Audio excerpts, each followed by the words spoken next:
In today's video, I'm going to teach you how to cancel an Atlassian subscription. To get started, head to Atlassian Administration and sign in with your Atlassian account. Make sure you're using an account with the right administrative permissions because billing and subscription settings are usually only available to admins. Once you're signed in, you'll be taken to the admin area where you can manage your organization and its products.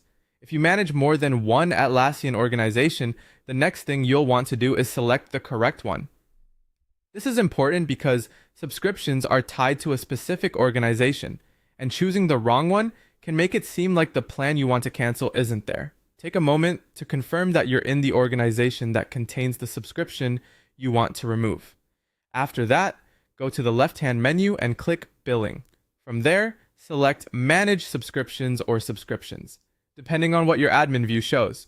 Atlassian's layout can vary slightly, but both options lead you to the area where your active plans are listed. This is where you'll be able to review the products connected to your account. Now locate the specific subscription you want to cancel. This could be a Jira, Confluence, or another Atlassian product.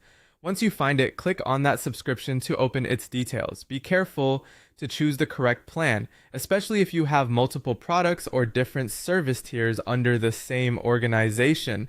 Inside the subscription details, look for the option labeled Cancel Subscription or Cancel Plan. Click that option to begin the cancellation process. Before you confirm anything, Atlassian will usually show important information about what happens next, including when access will end and what changes to expect after cancellation. Read through that carefully so you know exactly how the cancellation will affect your team and your product access. When you're ready, follow the on-screen prompts to continue.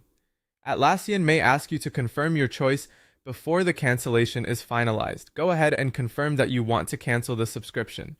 Once that's done, it's a good idea to verify that everything was processed correctly. Return to the billing page and check the status of the subscription. You should see that it has been updated to canceled, or you may see a scheduled cancellation date if the plan remains active until the end of the current billing period. And that's it. That's how to cancel an Atlassian subscription.